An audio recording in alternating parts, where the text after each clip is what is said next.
My screen is still visible, correct? Yes.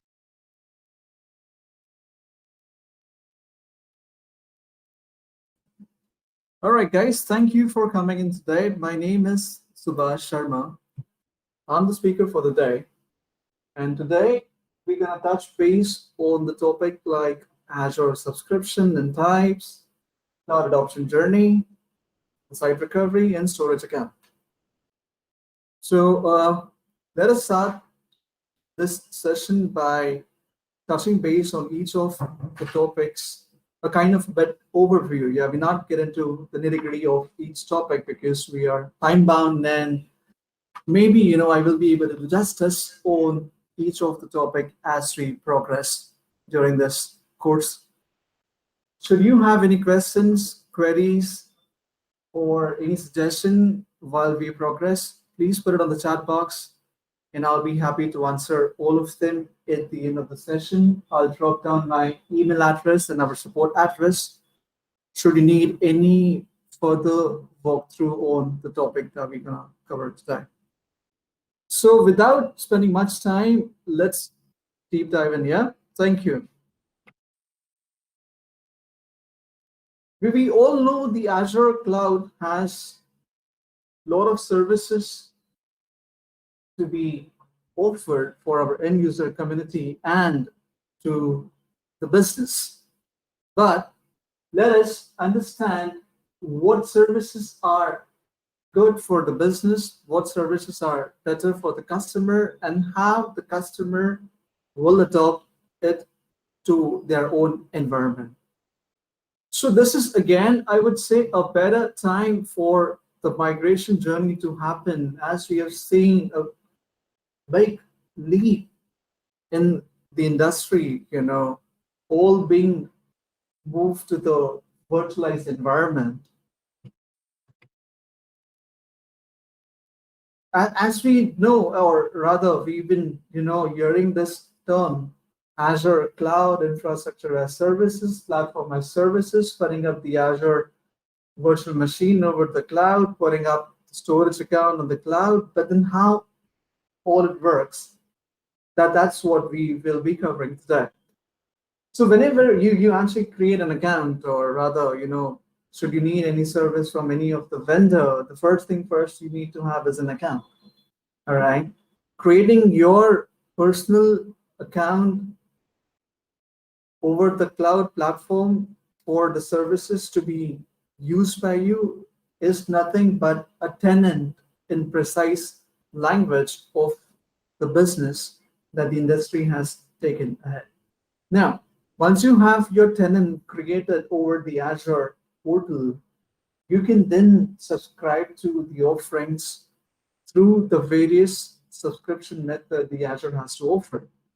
Now, they are nothing but a logical grouping of the services and the resources for your own good, for your own management, and to ensure that all of your operational expenditure forecast is done the right way, the way you want to.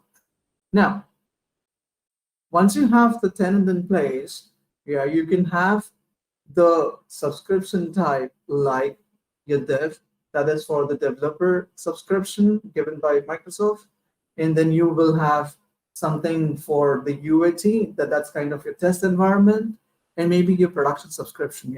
So when you sign up, right, you just don't want everything, right, all of your resources be in one subscription. That's kind of a messy environment, I would put it that way, because to do a readiness check or to do an efficient management and putting all the resources in one subscription is kind of a tedious task for the administrator, for the finance guy to understand which resources is consuming what amount of money and all that stuff. So it's actually advisable, if you have kind of an enterprise role model to be played, you can have the different subscriptions assigned to different department. If I could relate this to an analogy or a conventional method, I could relate this kind of an organizational structure that we have in our native Active Directory environment. So that's kind of the structure or the hierarchy that actually gives us the flexibility to assign roles permission onto the scope or at the root. So how do you actually get a subscription to the services? Once you have the tenant in place, as I mentioned earlier, you could actually opt for the subscription maybe in the dev environment or the production workload subscription. Let us talk about the types of subscription that one can sign for. The first being the enterprise agreement. A customer can get into a negotiation with Microsoft. They both agree on a monetary value and consume the services throughout the tenure. So that's one sort of agreement subscription that you can enroll. Another being the partners, like you, like us, maybe a strategist consultant who is kind of a middleman person. You're doing the handholding for the customer to enroll onto the portal and start using the services and be the backbone of the business to do the entire handholding of the transition. So when I say partner, I purely mean, the cloud reseller services program. And then we have a personal free account, which is kind of an open value subscription. You just go to the web portal, that is, once you have your tenant created, you subscribe to the account, you subscribe for the resources, and you pay directly from your credit card. So here we need to understand the different payment method adopted by the different subscription. An enterprise agreement, you can get into a mutual consent with Microsoft and let you pay proactively monthly. That all depends on the value of the business. Through partner, you can commit your payment through monthly, or you can again, enroll for a proactive payment method. With free account, you can directly pay through your credit card. That's as simple as that. Well, when we talk about subscription usage, we talk about the categories of the subscription that the Microsoft has to offer. When you sign on to the portal, that's portal.azure.com, you have the liberty to choose the subscription that you want to, right? For somebody who is a newbie and want to see how the Azure services look like, he can opt in for the free services subscription. Mind you guys, there are some free resources given by the Microsoft for a year, irrespective of the usage, and also a credit given by the Microsoft that is of $200 for your subscription, called as free trial to use services. And then you have pay-as-you-go services. Well, pay-as-you-go in simple terms is consumption billing. You pay for what you consume. You pay for what you use. Enterprise, like I said, you gain some discount by committing up to a budgetary agreement with Microsoft through assurance and paying them upfrontly or through an equated monthly installment. Well, for the college-going guys, you can enroll the subscription through the student account and get some $100 free for 12 months.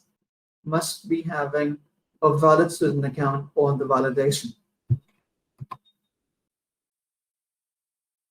Now that we know, once you have the tenant account created, that's for your directory, and then you have a free trial for our understanding, enroll. Let us talk about the region. I want to lay emphasis on this region part of the deck now, because once you have the account open, you need to know, right? As we know, Microsoft data center has spanned across the globe. Today, we are at 54 regions representing across 140 countries. Regions are nothing but collection of data centers span across the globe. They are an independent power bound, independent network, independent storage bound data center placed to the closest proximity of the user for the user to have a better experience of the cloud offerings. It is mandatory to select the closest region to your user base. Imagine if somebody is actually in Europe and you want to have that Europe guy host a workload in another region, maybe in UAE or Africa. I'm sure that user would complain some lag, sluggish performance while browsing the services. Understand, guys, the services are offered by Microsoft over the internet, right? The speed of the internet needs to be considered, the bandwidth needs to be considered, the workload of the usage needs to be considered. So all that nitty-gritty factors play a vital role when selecting a region. They are all backed by another region, kind of a region pairing. Yeah.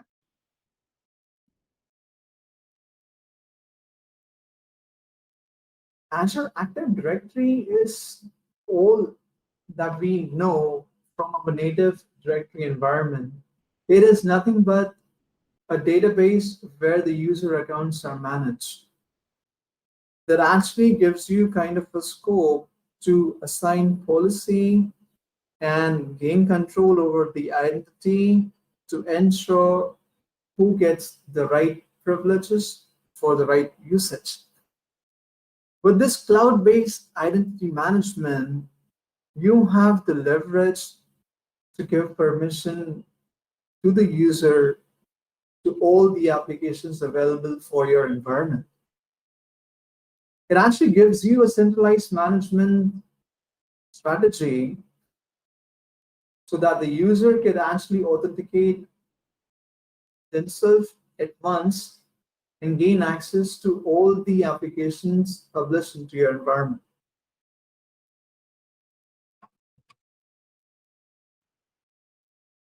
Now that we know, once we have the subscription in place, we need to actually have an Active Directory environment to authenticate our user to ensure that we only grant access to the known user, to the known people of the business. Management group is, as I mentioned earlier, if I could relate it to our native on-prem directory services, is kind of an organizational unit structure that actually allow us to assign permission to the right unit, to the right scope. For example, for a human resources team, if I were to analyze a budget, if I need to understand how much amount of resources this specific department is consuming, I could have one single subscription assigned to that department. I could have that team use their servers, I could have that team use their app, and have that logical grouping of that department altogether from the other ones. Guys, it is imperative to know one tenant can have multiple subscriptions.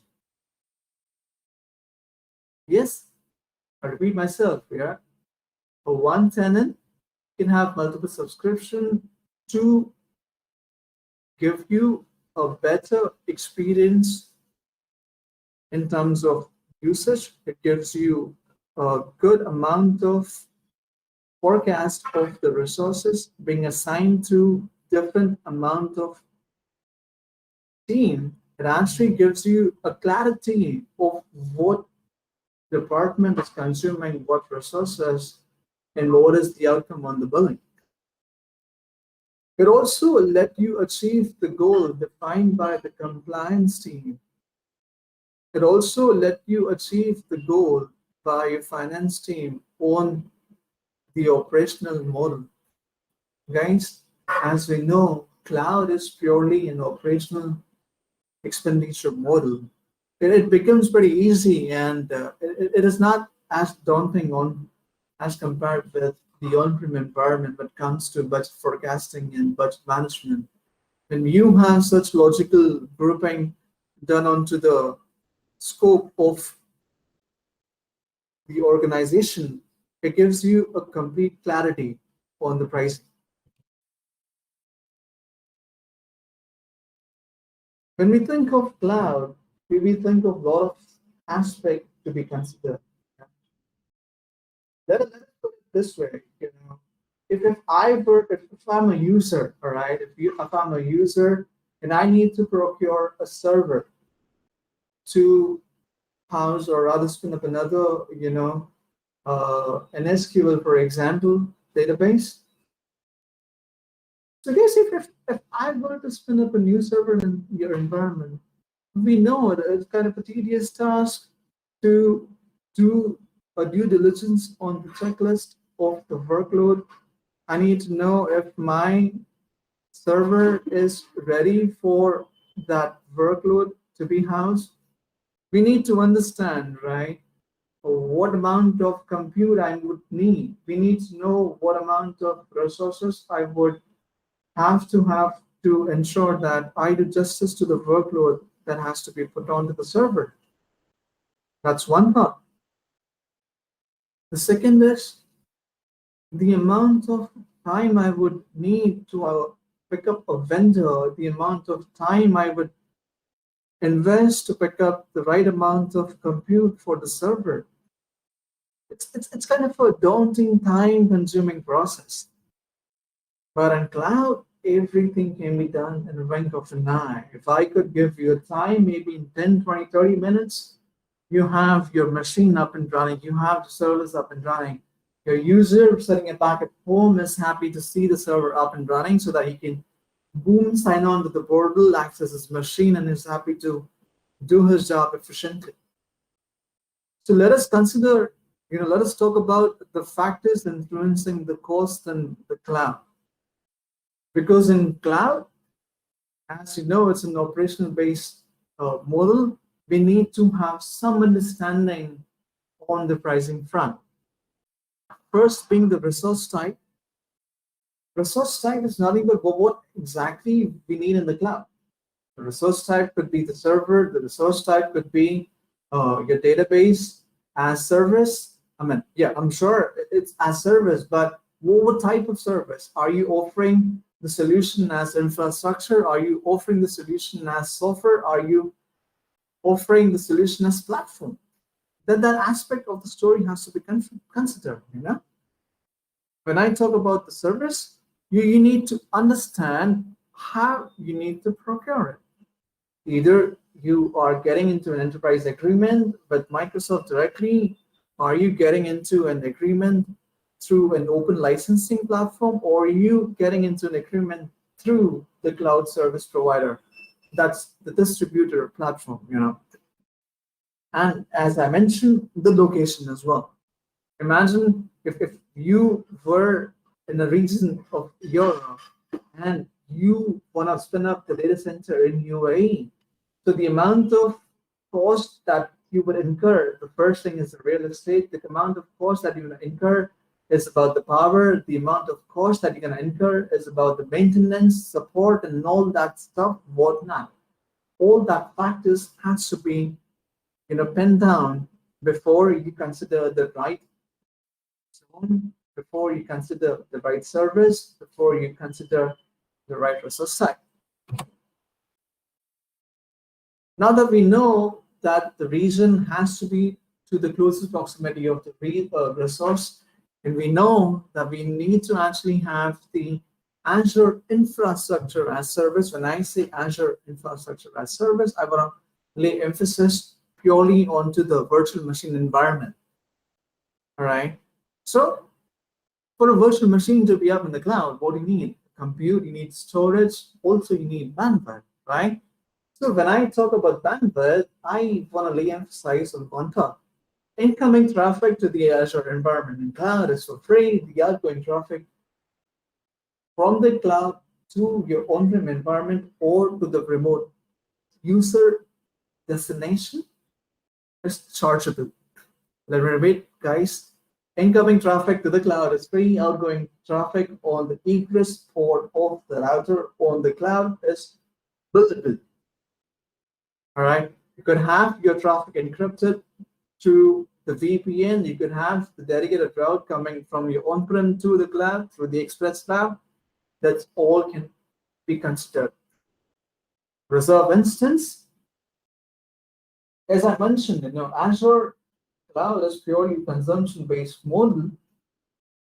You pay for what you use. You have leverage to forecast your workload and budget it on to some sort of reservation. If we're gonna touch base on the reservation, when we do a quick walkthrough, so that you actually get a clarity. Reservation is nothing but you just telling Microsoft, look, Microsoft, I have a domain controller. His job is just to authenticate. So I know that server throughout my tenure will only consume 4 gig of RAM, and I need to save money. So based on the economies of scale, Microsoft will actually fix that compute for you for a year, and you gain more discount by reserving your instance, so that you spin up your server for a year, you know that you won't go beyond the benchmark and gain some more discount. The sixth and the most interesting part is the Azure Hybrid Benefit.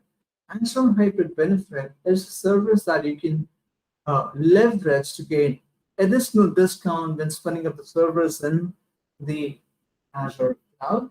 It is nothing but extending your own Azure on-prem, or not the Azure, but the on-prem Windows licenses environment to be used in the cloud. Only if you have the licenses, the existing licenses procured through with software assurance that has to be validated to be good to use in the Azure cloud. Mind you guys, there's a thin line to understand here. It is only applicable to the Windows server, be it the Windows server or the SQL, but not to the Linux machine or the Ubuntu platform. For that, you just need to bring your own licenses to be used in the environment. Azure Hybrid Benefit is only applicable for the Windows ecosystem.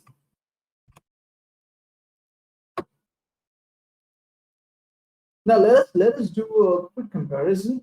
Well, I'm not here to criticize the other vendors in the market, but I'm here to actually give you, or rather educate you, the advantage of the giant. When I say giant, I mean the Microsoft precisely.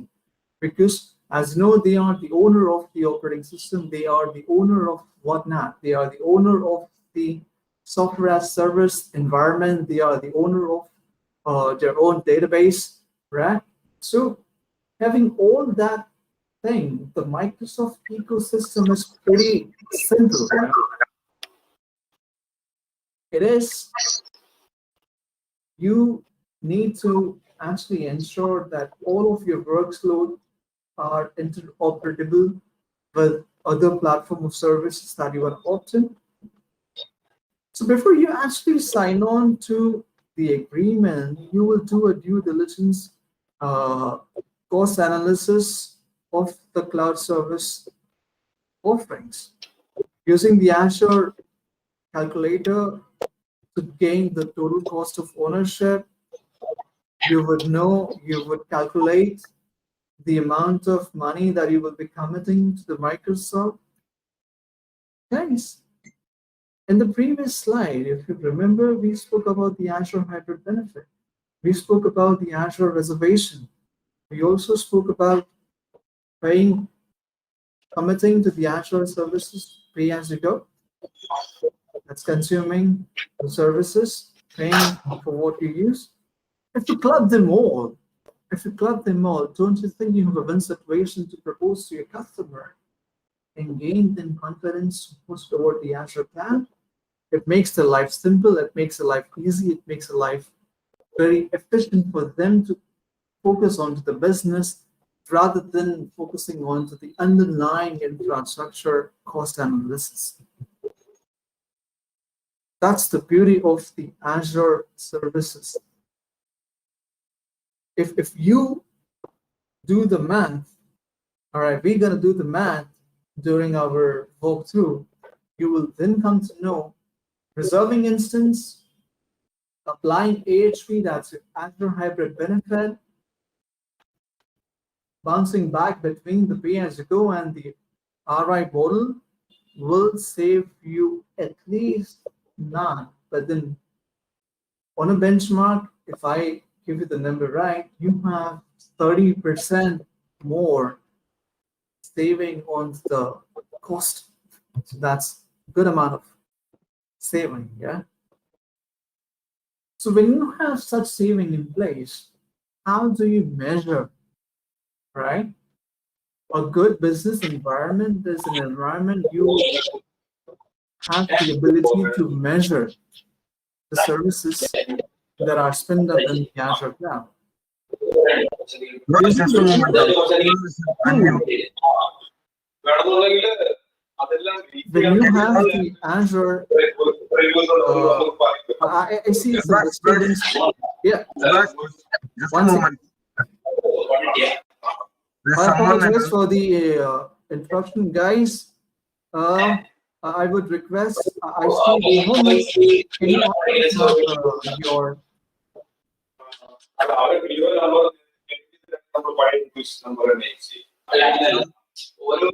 one second, guys. I'm sorry for the trouble, but then we have this disturbance. I'll have to unmute all of you guys.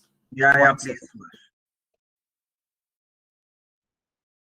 Guys, please ensure not to unmute and do not disturb the pace of the webinar. We need to wrap up our topic. Should you have any questions, please feel free to put it on the chat box and I'll be happy to answer all of them.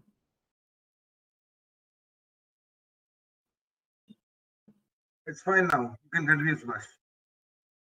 All right. Pari, thanks for jumping in, yeah?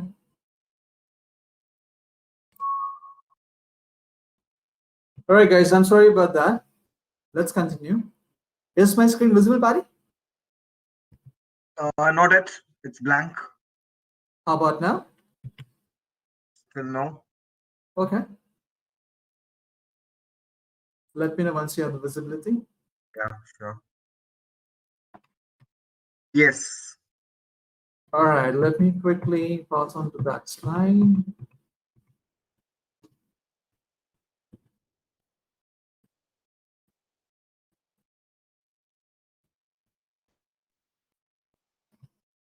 All right, guys, back to the place where we actually pause for a while. Okay, now, for a healthy environment, we need to have all our due diligence in place, like your readiness, like your tool for the monitoring, and not to forget something to manage the cost.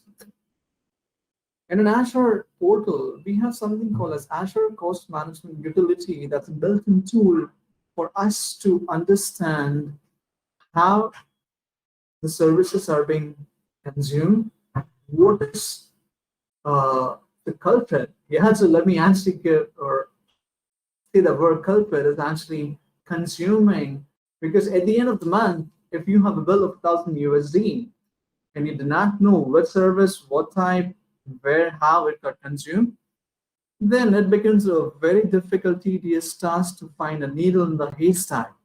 So let not be the case with you. You can actually do your homework in the cost analysis blade and see what is the resource that is consuming more money to you. Guys, the best part of this utility is you can actually activate a threshold when you spin up the services onto the portal, so that, for example, you want to spin up, you want to pay, prepaid 1,000 USD to your account, then you need to set a threshold onto the account.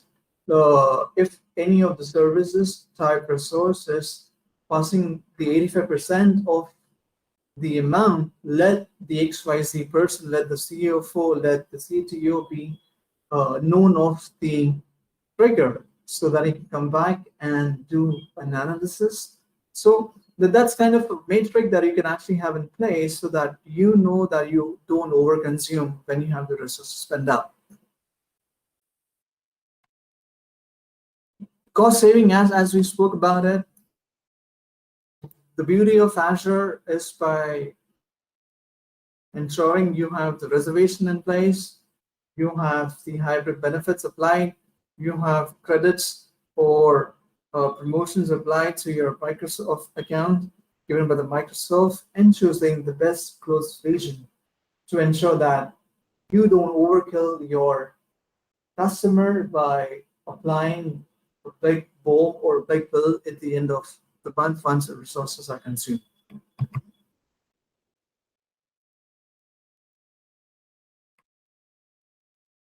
But once you have engaged or once you have made your mind that this is the time that you're going to actually move to the cloud, first thing first, go back to the calculator. We're going to have a quick demonstration on the calculator, but do the homework, do select the right region, do select the right instance. Let me come back. I mentioned do select the right instance, but how am I supposed to know what right instance is for me, for my end customer? Yeah, that's kind of a tricky thing to answer right now at the spur of the moment, because in Azure Cloud, we have different workloads to be provisioned. We have different types of series to be readily available. The beauty of the cloud is you can opt in for the general purpose compute, and then you can scale up, scale out to the beefy servers as and when you progress. Because in Azure Cloud, we have compute services assigned for the type of users, the category of users. When I say type of users, I mean the low profile users, high profile users. When I say category of the users, I consider myself as a geek. I would need something, a beefy machine to do justice to my workload, do justice of my action. When for a general purpose user like somebody who's just doing a browsing, you don't need to have somebody spinning up a 16 gig of server, 16 gig of machine for that light profile user. Selecting the right amount of selecting the right amount of service will definitely save you money. So once everything is in a greenfield environment, you are happy to move to the Azure cloud. Once you have done your homework, once you have done the math, and you have a happy face that you're gonna actually make it to the Azure cloud today. But there comes a question to your mind: what if XYZ service in the cloud goes down? How is my business scalable? What is the fault tolerance? All that technical nitty-gritty of the industry. Well, no vendor will actually give you a product or a service without an agreement of the service. Let us deep dive. It is the same with Microsoft. Every product, every service will come with certain SLA. That's your service level agreement that once you have your environment ready to use. That's it. As we all know, one thing for sure, quality comes with price, so does the SLA comes with price. All right. Now, let me give you a quick example here. We see the SLA agreement and the downtime per month calculation. If I could say this, if I say to my customer, you spin up a server into the Azure cloud by selecting the good amount of CDs, you select the premium solid state drive. I assure you that you will have in SLA. When I say SLA, I mean the availability of the VM and the availability of the hard drive as 99.999%. I see that with the confidence, I see it with the information because I know at the back of my mind, I know at the back of my head on the literature, I know that Microsoft will commit to their part by ensuring that service is available. I've made that information very confidently. The reason being why, because I was very selective on choosing the hard drive as the premium solid state drive. I did not choose the standard state drive. I did not choose the standard hard disk because every disk, every service has a different SLA. Getting into the nitty-gritty of every product's SLA is actually out of the scope of this discussion. So if I know I'm opting for a premium service, I'm bound to have a high availability. I'm bound to have the Microsoft will do justice for my commitments.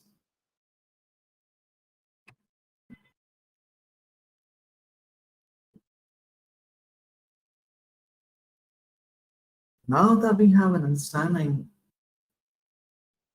that we are backed by the Microsoft service level agreement, let us talk about the advisories the Microsoft sends to us, cascades to our admin team guy.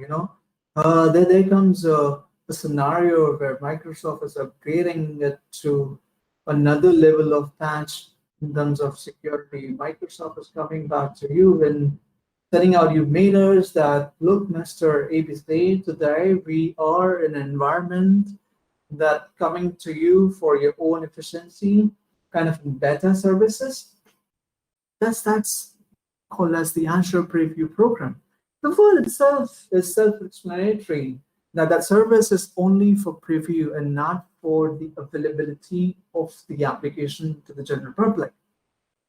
For example, I can have a server spin up in the dev environment for my own testing. Only to my satisfactory closure, I will have that environment swapped to the production. That's kind of a thin line between the preview and the general availability of the resources.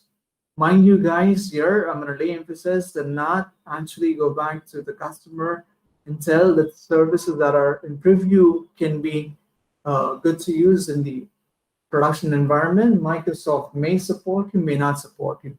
But the blunt answer is, in a preview environment, Microsoft may not support you if you have opted that service into your production environment for any good reason. With everything in place, you have your server up, you have your happy customer, you have your happy finance team because you have done a wonderful job by opting to the Azure cloud, by ensuring you have your OpEx model readily available for budgeting. But then how do you scale? How do you ensure your business continuity plan is effective to the goal of stakeholders? This is it, guys. By ensuring your monitoring services in place, by the default tools available onto the portal, by the updates, by the advisory given by the Microsoft, you have your business happily in the cloud because with the monitoring, with the policies, with the advisories, you have a healthy environment.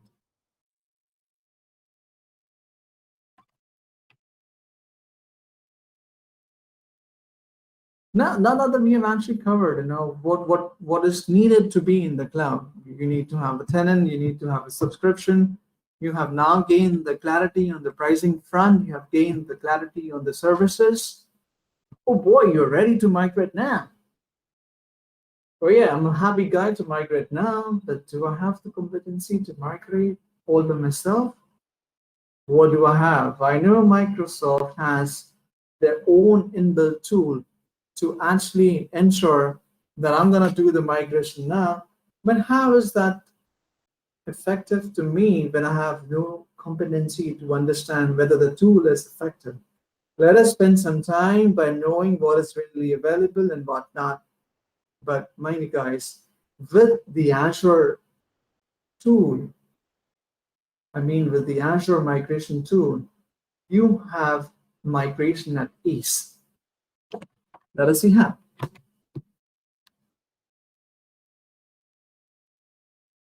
The first thing that comes to your mind, what services from my on-prem can get migrated to cloud? Well, yeah, sure. Your answer is yes. You have your Windows servers, you have your Linux server, you have the virtualized environment. That's your VDI, your VMware, your Citrix, all back readily available to be migrated. Kind of a lift and shift, rehost, restructure. If you think one of your application, one of your server is about to die, maybe due to the end of life, and you want to restructure, well, yeah, you can get into the restructure of the environment, rehost, boom, spin it onto the cloud. What do you need? Infrastructure as service? Is that the answer? Oh yes, you can have the Azure Migrate tool put onto the on-premise environment and let that tool run, do an assessment onto the server, post the assessment, let the tool come back to you and tell you, Mr. ABC guy, your servers are healthy to be migrated. Bye. Yeah, let's do the left and shift. A happy face, a happy handshake. Your services, your servers are migrated. Now, you have the ERP model to be migrated. Oh boy. ERP is an enterprise resource planning, all that we know about it. And then we need to also ensure that the backend engines like the database, like SAP HANA, Dynamics, whatnot, the data, SQL, open source, machine learning, and all that integrated to your environment. How am I supposed to migrate that complex environment at ease with the Azure cloud? The critical environment that is actually housing onto your on-prem can be migrated easily at ease again. I repeat, easily at ease with the migration tool. For your database, you can actually move into the platform as service, move your database onto the cloud. Let the developer only focus on the application part of it. Let him not be worried about the underlying infrastructure where his application are hosted. And that's the beauty of the migration, and that's the beauty of the platform as service. It's readily available for you to use. So let us actually see, how we can achieve all this. We spoke about the tenant, we spoke about the subscription, we spoke about the migration tool. But how do you want to put it to practice? First thing first, gather as much information that you can do on the inventory. Gather as much as questions be answered to you. Yeah, because today, if you did not answer all of the hindrances, tomorrow may be a dark. When I say tomorrow may be a dark for you, because tomorrow may be a daunting task for really, be in the cloud. Because if you do not have your readiness be available, for example, let me give you a real-time case. I'm going to talk about a real-time case where a customer environment was compromised. We all know we are in 21st century. We have everything in place. We have our best of the line in defense in place, like your firewalls, your application gateway, and whatnot. You have the security and perimeter. But still, we get compromised. How? Because we have everything in place, but have we put them into an effective mode of usage? Are those soldiers stationed at the right door? Maybe yes, but then do we have loop in that? Yeah. So when you need to position something or some solution to the customer, you need to be kind of a black hat guy thinking about those scenarios in the mind and posing a question. We know all about the Windows Virtual Desktop, and if your customer is ready to cut down on the traditional capital expenditure model and is happy to move into the virtualized environment, guys, we need to also understand moving the entire virtualized environment, making it readily available for the customer to use.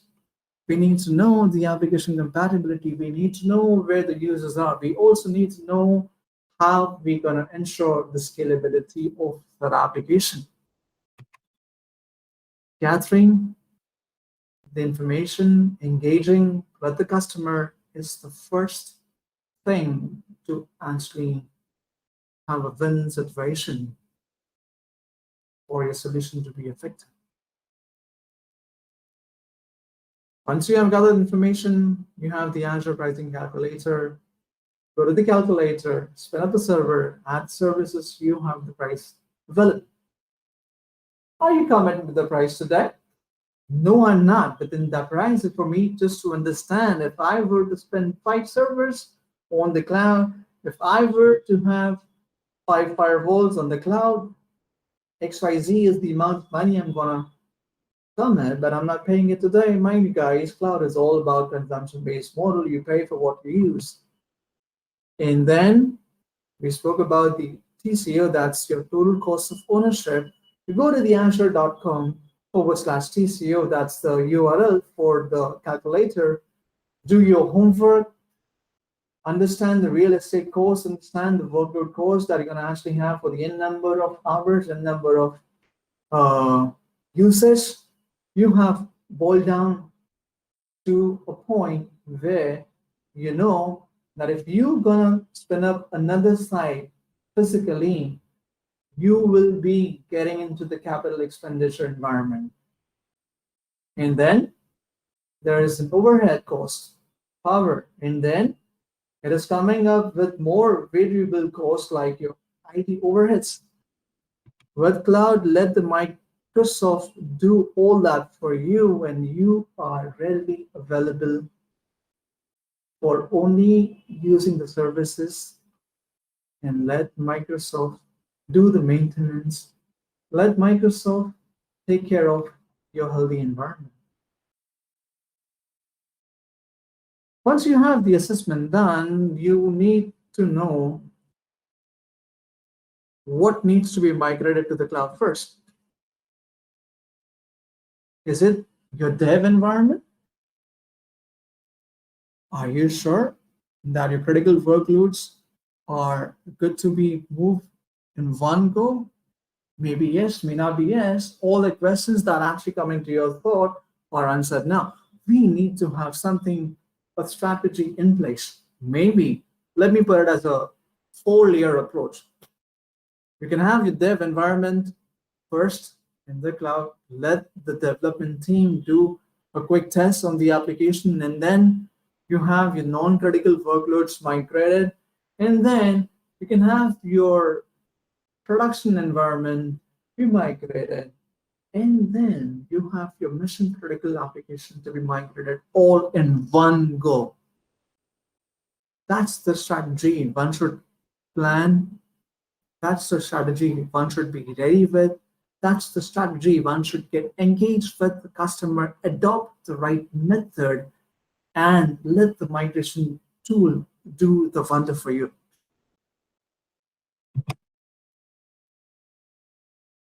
As I mentioned, we have all that we need available in the cloud. But what solution do we need? I can have my SQL database be spun up in the cloud as platform as service. I can still have that service be spin up in my cloud and achieve my goal by ensuring that I have the server, that's the virtual machine, up in the cloud, can deploy the database onto the machine And guys, understand the tedious tasks that the administrator has to do. He has the choice either using platform as service, either has a choice using infrastructure as service. The cost. Let me go back again. Is he opting infrastructure as service? Is he advising software as service? Is he advising platform as service? I can have both. Guys, mind you, when I purposely made a statement software as service here, I want to give you a best example of software as service. Hosting your mailboxes of uh, your user account through the exchange online subscription, maybe the modern workplace license is the best example of software as service model. I can have database move through the database platform and let my end user design a solution. I can still have the infrastructure service do the justice to my goal. The bottom line is designing a tailor-made solution, doing a compatibility check, a thorough understanding what is the perfect fit, and then you design a custom solution to your customer.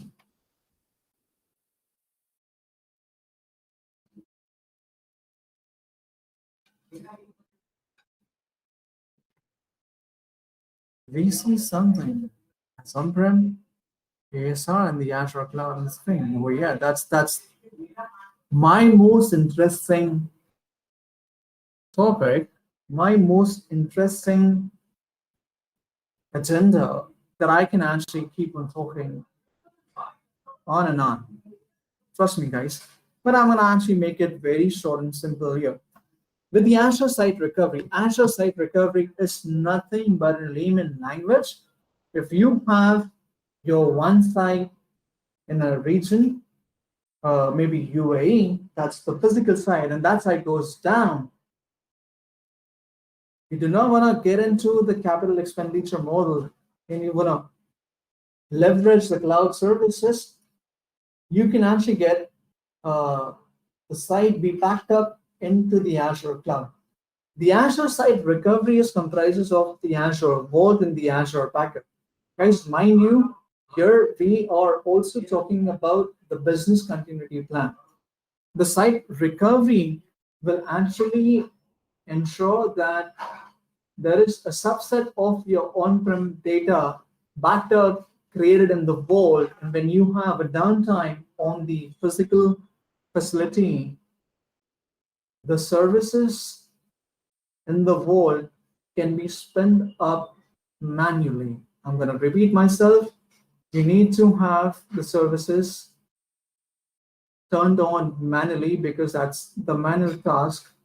And if I remember the number right, for Azure Virtual Machine, the amount of time it takes is kind of 10 minutes precisely. Yeah, guys, that's kind of a ballpark figure. If I know the number right from my experience, it actually takes 10 minutes. Let me repeat. The customer who has a mission critical application to be available 24/7, you pitched in the Azure services. The question that you need to again ask, what and how you need to have the environment be published. Here we talk about the high availability, we talk about the scalability, we talk about the backup region. We also want to touch base on the disaster recovery. So all that we know that are discovered in the fundamentals on the first deck of this webinar is all that you see now. So here we have an environment with an interior application. There we see we have the internet that is coming from the on-prem. Like I said, you can actually have the traffic encrypted through the VPN. You can have the dedicated traffic moved to the cloud through the express route. Yeah. So once you have passed the on-prem environment, you are in the cloud through the VPN, you're in the cloud through the VPN route. And then at the perimeter of the cloud, there is a traffic manager that actually permits, deny, do the first soldier kind of doing the load balancing for you. Now, for example, you have a data center in UAE North. Again, this is for an example illustration purpose, guys. There's another region coming up this year by the end of 2021. I'm not commenting on the date, but that's in kind of preview again. So yeah. In our example, if I'm talking about region UAE North, I have the primary region as UAE North. To back up my workload that is hosted in the region North, I can go back to the UAE Central as a DR site and power off that server. Guys, mind you, you have just provisioned your backup of the primary. For the data to be in sync, there has to be a replication. So you will be built on the monitoring part. You will be only built on the DR side for the amount of usage for the replication, for the amount of services that are readily available and active to perform the task. You don't have to, again, I'm saying you don't have to power on the machine, because if you power on the machine, then you actually commit something called as highly available active disaster recovery business plan. That's your Azure site recovery failover site. From an on-prem, you can fail over to the active environment. You can have the passive environment as well, which means you just have a backup copy of the server in the vault. That's your passive DR. For example, if a file server which is vaulted in the Azure cloud goes down on-prem, you need to go ahead and spin the server in the cloud, in the DR environment or into the primary region, and let the services be published from the DR region. You don't need to get into the configuration now. If you just want to know how it can be achieved, there is an ASR server deployed onto the on-prem environment that does the configuration for you, and that does the replication for you. And once you know that the on-prem environment is down, you can fail over to the Azure cloud.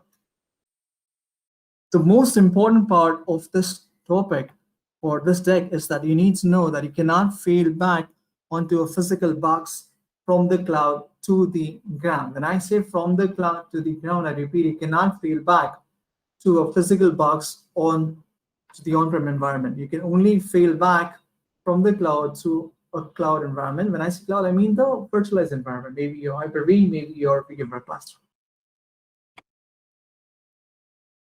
All right, guys, now I guess we're running short of time and we just got the storage to be covered. Yeah, well, as we know, storage also plays a pretty critical service in the Azure cloud. We have storage type, like you need storage for your virtual machine, you need storage for your database, you need storage for your, what? Ask me, for what not? For many good reasons, for many good services, you need storage. You need storage to dump your log. You need storage for archiving your Exchange server mailboxes and whatnot. We have container services, we have files, we have tables, we have queues. Guys, those tables is only for the application development perspective, but then I want to actually position this way to you.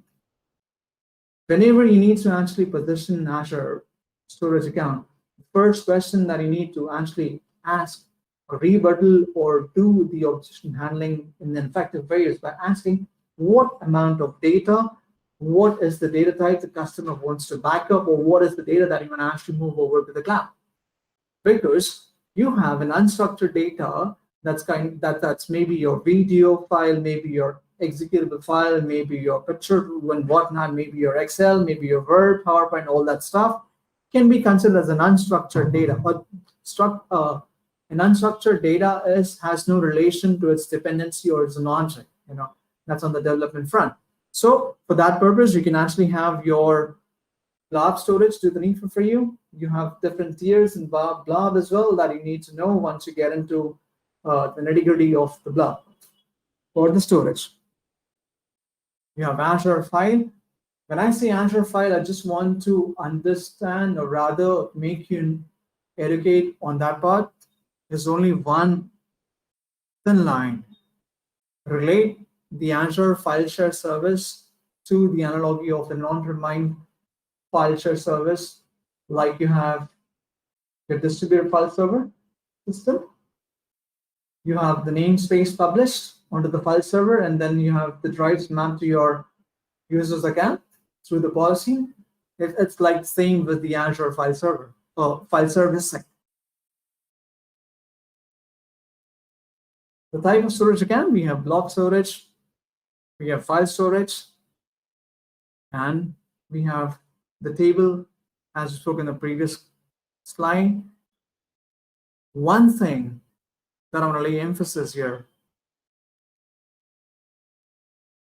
before positioning, please do ensure to ask the customer how frequent they want to access the data once they are dumped onto the cloud.